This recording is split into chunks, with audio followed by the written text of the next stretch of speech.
दोस्तों, यह बहुत ही अच्छा कविता है जिसको जॉन डन ने लिखा है। स्वीटेस्ट लव, 12th की बिहार बोर्ड रेनबो पार्ट 2 का एक कविता है। बहुत ही अच्छा कविता है। और ये जो जॉन डन है, इनको मेटाफिजिकल कवि माना जाता है, क्योंकि उस समय का यह लीड करते थे इस फिजिकल मेटाफिजिकल के मतलब ये होता है कि ये ज्यादातर प्रेम प्रसंग को लिखा करते थे, प्रेम के बारे में लिखा करते थे। और यहाँ भी इन्होंने यही लिखा है। ठीक है। थोड़ा सा इनके बारे में जान लेते हैं। द जॉन डन, जो कि 1572 से 1631 तक रहे, इनका पीरियड रहा जिंदगी का। और the pioneer of a new kinds of lyrical and satirical verse called metaphorical, was born in London into a uh, prosperous Roman Catholic family of traders at a time when England was a staunchly anti-Catholic। अब बताया जाता है कि यह जो John Donne थे, यह एक मेटाफिजिकल थे, एक नए प्रकार के गे और व्यंग्यात्मक कविता के अग्रदूत थे। और मतलब ये जो थे कैथोलिक तो थे ही, और उस समय ये क्या लिखते थे, एक प्रकार के गे, मतलब गाने के लिए कहते हैं गे, और व्यंग्यात्मक कविता लिखा करते थे। उसमें ये लीड कर रहे थे उस समय की, जो अपने इनकी टाइम थी, लिखा करते थे। और अ, इन्होंने लंदन में एक ऐसे समय में व्यापारियों से समृद्ध रोमन कैथलिक परिवार में पैदा लिए। इनका जन्म कहाँ हुआ? एक व्यापारिक परिवार जो समृद्ध था, सुखी था, समृद्ध था, जो लंदन में रहता था, और एक कैथोलिक कैथलिक एक धर्म है, रिलीजन है, उसको इनके परिवार फॉलो करते थे। लेकिन उसी समय बताया जाता है कि at the time when England was staunchly anti-Catholic, जब इंग्लैंड उस समय कैथोलिक का कट्टर विरोधी था। उस समय इंग्लैंड में कैथोलिक का बहुत विरोध किया जाता था, इस समाज का, इस रिलीजन का। उस समय इनका जन्म हुआ था वहां पे। Donne was forced to leave Oxford University without a degree. और देखो, कहीं ना कहीं ये शिकार भी हुए उस चीज का। जब इन्होंने पढ़ाई किया ऑक्सफोर्ड में, तो वहां से पढ़ाई करते समय जब कैथोलिक का बाइकाट हो रहा था, इंग्लैंड वाले इसका विरोध कर रहे थे, उस समय इनको बिना डिग्री लिए ही मजबूरन निकलना पड़ा ऑक्सफोर्ड यूनिवर्सिटी से। He studied law and read theology. Right. बताया जाता है कि उन्होंने कानून का अध्ययन किया और धर्मशास्त्र पढ़ा। He also participated in two naval expedition and became secretary to a powerful noble। Right. बताया जाता है कि इन्होंने उस समय दो नौसेना अभियानों में भी भाग लिया, और एक शक्तिशाली पुरुष के यहाँ ये सचिव बन गए। राइट। सेक्रेटरी बने। A job he lost when he was briefly sent to prison for secretly marrying his patron's niece। बताया जाता है कि जब की बात था, इनका वो एक जॉब था जो छूट गया, इन्होंने लॉस कर दिया उस जॉब को। क्यों? क्योंकि इनके संरक्षक के जो भतीजी थी, उससे इन्होंने सेक्रेटली चुपचाप से शादी कर लिया था, बिना किसी को बताए। उसके एवज में इनको जेल भेज दिया गया था कुछ दिनों के लिए, इसलिए उनका जो एक जॉब था वो छूट चुका था। Right. In 1615, at the age of 42, Don accepted ordination in the Anglican Church and soon became one of the greatest preacher of his time. ये बताया जाता है कि 1615 में, जब ये 42 साल के थे, इनकी उम्र थी 42 साल, 42 साल की उम्र में डॉन ने एंग्लिकन चर्च में समन्वय यानी कि दीक्षा स्वीकार किया, और जल्द ही इसी समय के सबसे महान प्रचारक और उपदेशक में से एक बन गए। Right. In love lyricism, right, बताया जाता है कि जो प्रेम की कविताएं थी उसमें Donne broke completely with the Petrarchan tradition, introducing an intellectual and colloquial tone, right, और डॉन ने एक बौद्धिक और बोलचाल की शैली का परिचय देते हुए पेट्रार्चन परंपरा का पूरी तरह से तोड़ दिया, यानी कि उन्होंने बौद्धिक और बोलचाल की शैली को वो किया, इन्होंने इंट्रोड्यूस किया, और उस समय जो परंपरा थी पेट्रार्चन का, उस परंपरा को पूरी तरह से उन्होंने तोड़ दिया।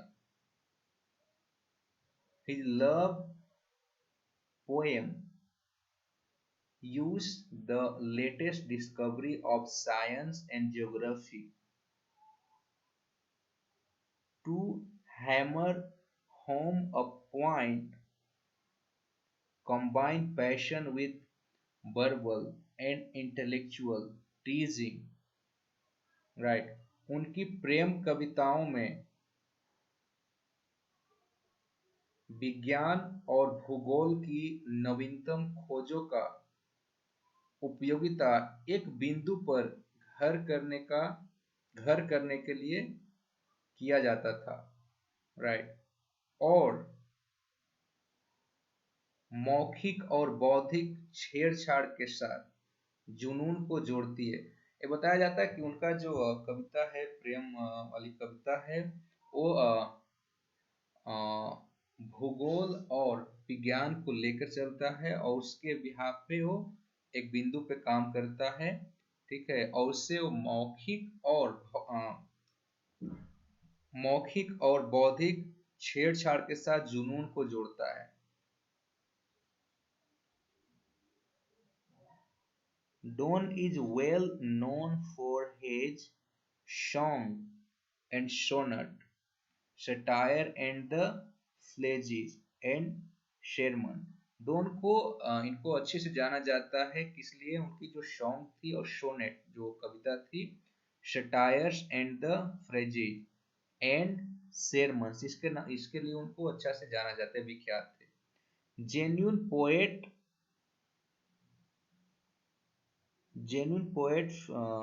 feelings, एक minute, just a minute guys, it is very low page, let me check। Genuine poetic feelings, yeah, genuine poetic feelings, harsh meters, a strained and whimsical image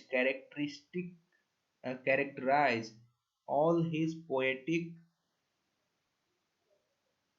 creation. बताया जाता है कि वास्तविक काव्यात्मक भावनाएं, कठोर मीटर, तनावपूर्ण और सन की छवियां उनकी सभी कविताओं और रचनाओं में दिखी जाती थी।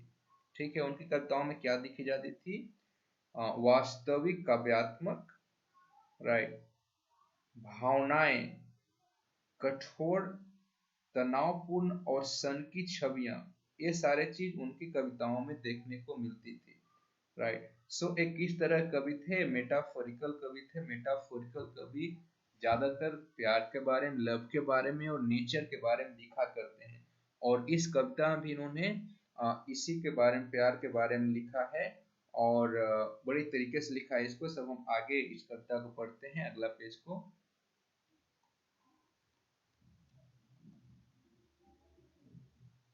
Right.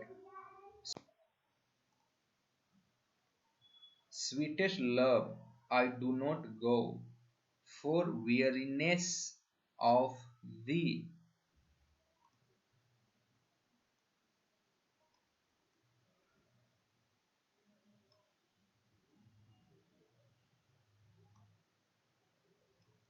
nor in the hope the world can show a fitter love for me. But since then that I must die at last, 'tis best to use myself in jest, thus by feigned deaths to die. Right. यहाँ पे इस अष्टांजा के through इस para के through कवि ये कहना चाहते हैं कि उन्होंने अपनी प्रिय पत्नी को मधुरम अपनी जो उनकी पत्नी थी उनको मधुरता पूर्वक प्यार से उनके ऊपर बिहेव करते हुए संबोधित करते हुए वो कहते हैं कि वह उसका साथ छोड़कर कहीं विदेश यात्रा की बात चल रही है, इसलिए नहीं जा रहा है कि वह उससे ऊब गया है। कभी कहते हैं उन्हें प्रेमिका को ये मत समझना मैं तुम्हारा साथ छोड़कर जहां भी जा रहे हैं विदेश यात्रा पर इसलिए नहीं जा रहा हूं कि मैं तुमसे ऊब गया हूं, न तो वह इस आशा में जा रहा है कि उसे उससे अधिक उपयुक्त प्रेमिका मिल जाएगी, और ये बात के लिए भी नहीं जा रहा है कि तुमसे अच्छा कोई मुझे और मिल जाएगा, और न ही संसार उसे उससे अधिक उपयुक्त प्रेमिका दे सकता है, और इस बात को भी मान के चलते हैं कि संसार में कोई और भी तुमसे अच्छा कोई और प्रेमिका मुझे नहीं दे सकता। उसे छोड़कर जाने की इच्छा इसलिए हुई है कि कभी न कभी तो उसकी मृत्यु होनी ही है।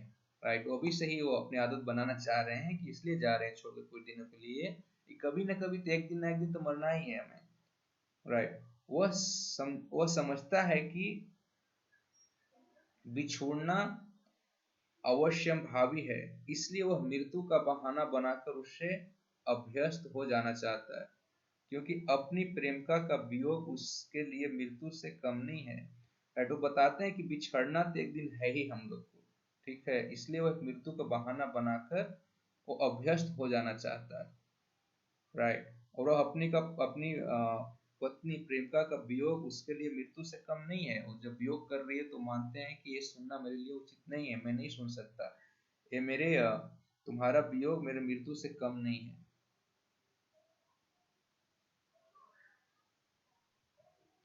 Yesternight the sun went hence, and it is here today.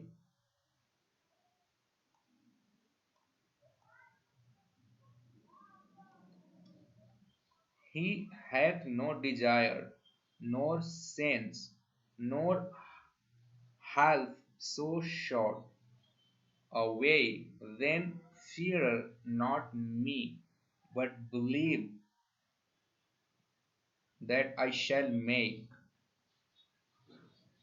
a, a speedier journey, since I take more wings and spurs than he.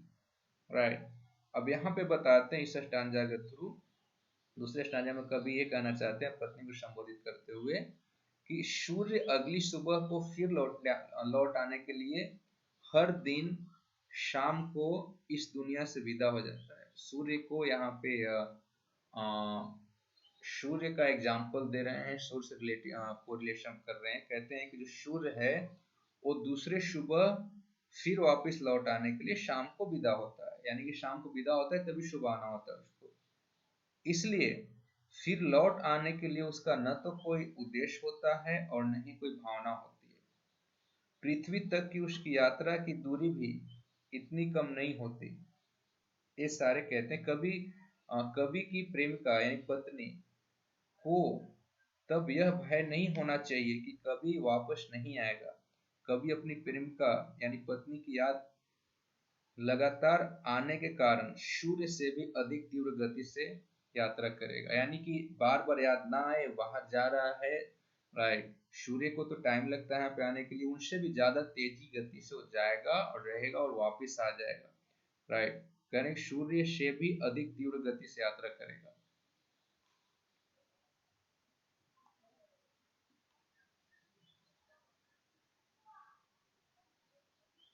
Right, O how feeble is man's power, that if good fortune fall, cannot add another hour, nor a lost hour recall, but come bad chance. Right,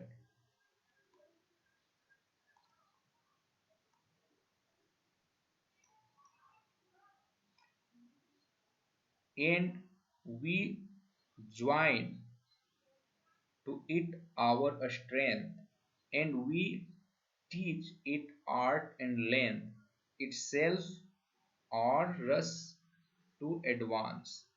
Right. यहाँ अब ये third stanza के हिसाब से बताते हैं कभी। Right, इसमें यह बोलते हैं कि कभी अपनी भावी मृत्यु का अनुमान लगाकर और स्वयं पर लागू किए गए वियोग के द्वारा जानबूझकर मृत्यु का बहाना बनाने के निर्णय लेकर मानव की दुर्बलताओं पर विचार करता है। राइट, यहाँ बताया जाता है कभी अपनी भावी मृत्यु का अनुमान लगाकर और स्वयं पर लागू किए गए वियोग के द्वारा जानबूझकर मृत्यु का बहाना बनाने का निर्णय लेकर मानव की दुर्बलताओं पर विचार करता है। कवि के अनुसार मानव को जो सुख प्राप्त हुआ है उसमें एक क्षण की भी वृद्धि कर सकने की शक्ति उसमें नहीं है, किंतु अपनी विपत्तियों की अवधि में वृद्धि करने का सामर्थ्य उसमें है और वह प्रायः ऐसा करता है। कवि के दृष्टिकोण में मनुष्य जब दुर्भाग्य से घिर जाता है तब वह अपने कृत्यों के द्वारा अथवा कष्टों से व्यथित होकर उस दुर्भाग्य की वृद्धि कर लेता है। यहाँ पे कवि ये कहना चाह रहे, बहुत अच्छा उपदेश दे रहे हैं। यहाँ पे बोलते हैं कि जब हम सुखी रहते हैं उस समय हम बिल्कुल कोशिश नहीं करते उस सुख को और बढ़ाया जाए, लेकिन जब दुखी होते हैं तो हमारे पास क्षमता आ जाती है, हम उस दुख को और बड़ा बना देते हैं, बात के बतंगड़ बनाकर बड़ी बड़ी चीजें कहने लगती हैं।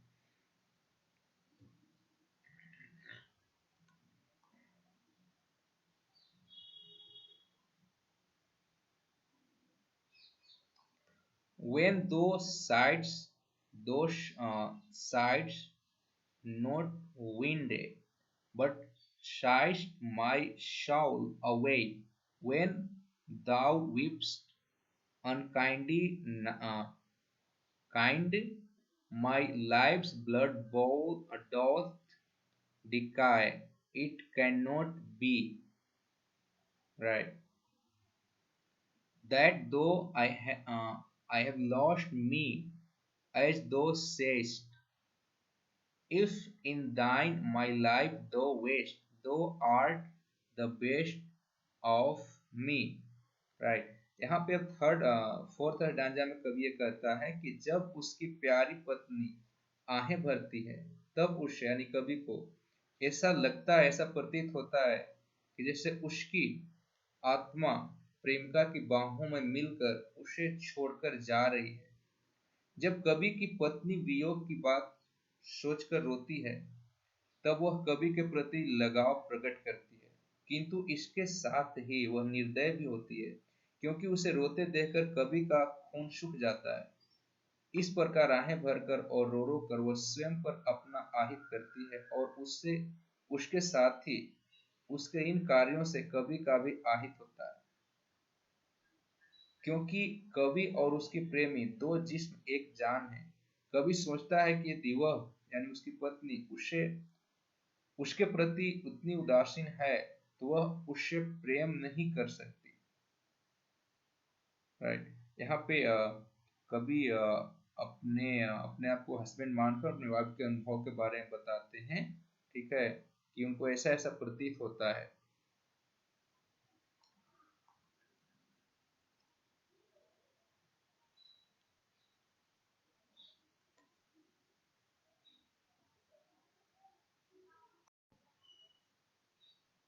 Let not die divining heart. For think me any ill, destiny may take thy part, and may thy fears fulfill. But think that we are but turns aside to sleepy. They who one another keep alive, ne'er parted be. Right.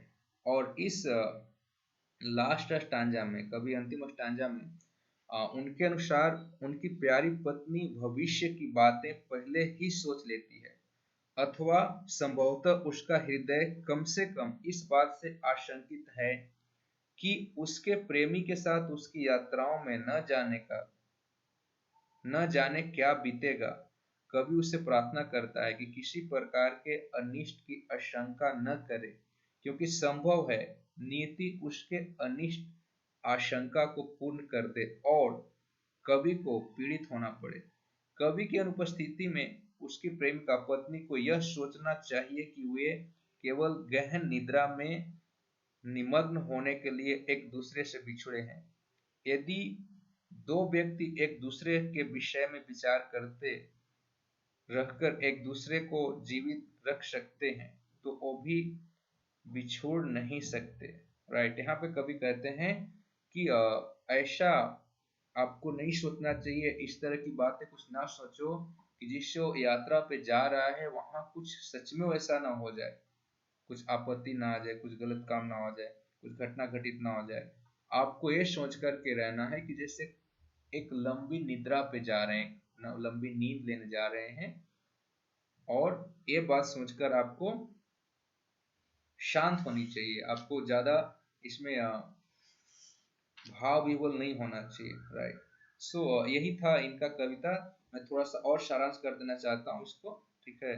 जिस कविता में जो कवि as a पति के रूप में है, जो देश के कोई दूसरे मतलब देश विदेश से कोई यात्रा पे जा रहे हैं और अपनी वाइफ से, अपनी पत्नी से विदा ले रहे हैं। वाइफ नहीं चाहती है कि हम जाएं, हालांकि वो बार बार कहते हैं कि हम हमेशा के लिए नहीं जा रहे हैं, कुछ दिनों के लिए जा रहे हैं, क्योंकि लाइफ में कभी ना कभी तो जिंदगी बहुत छोटी है, कभी ना कभी हमें बिछड़ना ही है। राइट। सो हम अभी से ही थोड़ा सा प्रयास क्यों न कर लें। ठीक है। तुम ये मत सोचना कि मैं बाहर जा रहा हूँ, कोई तुमसे अच्छा कोई मुझे वाइफ मिल जाएगा, कुछ संगनी मिल जाएगा। आप ये मत सोचना कि मैं आपसे उब गया हूँ इसलिए बाहर जा रहा हूँ। आप ये मत सोचना कि दुनिया का कोई इंसान मुझे आपसे अच्छा प्रेम का दिलवा सकता है। राइट। ये सब मत मानो, और आपको रोना भी नहीं चाहिए। जब आप रोते हो, भाव विवल हो जाते हो, तो मेरे अंदर भी भावनाएं पनपने लग जाती है, मुझे भी अच्छा नहीं लगता है। राइट। हम ऐसा करेंगे कि बाहर जाएंगे, जैसे सूर्य से इन्होंने किया है कंपैरिजन, सूर्य जैसे रोज शाम को जाता है सुबह को आने के लिए, मैं उससे भी तीव्र काम करके बाहर से जहां पे जा रहा हूं वहां से आने का कोशिश करूंगा। लेकिन आप ऐसा कुछ भी भावनाएं ना लगाएं, आप अपना ऐसा कुछ भी दिमाग ना लगाएं, आप ऐसा कुछ भी ना सोचें कि मेरे साथ कुछ गलत हो जाएगा, मैं मर जाऊंगा या कुछ और दिक्कत हो जाएगा। क्योंकि यदि आप ऐसा सोचते हो और हो ना हो कहीं सेम चीज हो जाए, तो बहुत ही दिक्कत हो जाएगी, हम लोग के साथ बहुत परेशानी का कारण बन जाएगा। तो आपको बिल्कुल ऐसा नहीं सोचना है। आपको केवल यही सोचना है कि हम एक गहरी नींद में सोने जा रहे हैं और नींद से जागेंगे तो हम एक साथ होंगे। राइट। कोई लंबा यात्रा पे नहीं जा रहे हैं। ये सारे चीज यहाँ पे कवि अपनी भावनाओं को प्रकट करती हैं और इस अष्टांजा, इस कविता के थ्रू हमें समझाने का कोशिश करते हैं।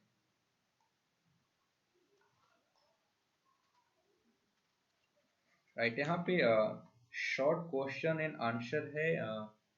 B1 का 1, read the following sentence and write true, T for true and F for false. Right. So मैं इसका क्वेश्चन आंसर करवा देता हूँ ट्रू फॉल्स का, सो दैट कि आपको इसमें कोई दिक्कत ना आए।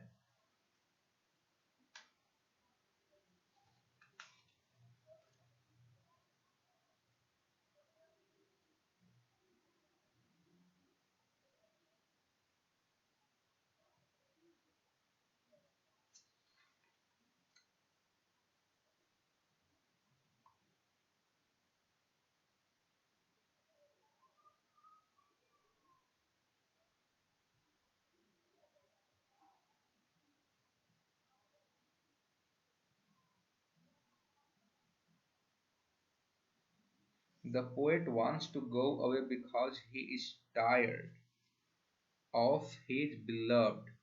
Right. पहला का आंसर है फॉल्स। ये कहते हैं कि पोएट इसलिए जाना चाहता है बाहर क्योंकि वो उसे टायर हो चुका है अपने प्यार से। नहीं, ये तो गलत है ना, ये फॉल्स हो जाएगा। B, the poet has found another lady who is more beautiful. Oh my God. So ये भी गलत है। वो कविता में उन्होंने कहा है कि मुझे कोई और मैं तुमसे ऊब कर नहीं जा रही हूँ, मुझे कोई और नहीं वहां मिल गया है जिसके साथ रहने जा रहा हूँ। तो बी भी फॉल्स हो जाएगा। अब सी में आते हैं। The poet intends to go on a longer journey than what the sun undertakes. Right. बताते हैं कि पोएट एक लंबी जर्नी पे जा रहे हैं। हाँ, इसका आंसर है ट्रू। सी का है ट्रू। अब डी में आते हैं। Man's power is very weak. Right. D का आंसर भी ट्रू है, यानी टी लिखेंगे यहाँ पे ट्रू। ई का है। The poet loves his beloved so intentionally that he will come back very soon. Obviously वो कह ही रहे थे कि मैं तुम्हें इतना प्यार करता हूँ, इतना चाहता हूँ, मैं बहुत जल्दी यहाँ पे आ जाऊंगा। राइट। सो ये था। बाकी answer the following question briefly. Why does the poet want to go away? So ये सब कुछ आप कर सकते हैं। यदि आपको लगता है कि इसमें भी मेरी हेल्प चाहिए तो आप टाइप कर सकते हैं। मैं कमेंट में लिखने की कोशिश करूंगा ये सब चीज को, सो दैट कि आप अपने आप ही उसको बना सकें। Right. Short short answer question है। Why did the poet right away from his beloved? यदि आपको चाहिए होगा तो बता देंगे, अदरवाइज आप खुद बना सकते हैं इसको। Thank you.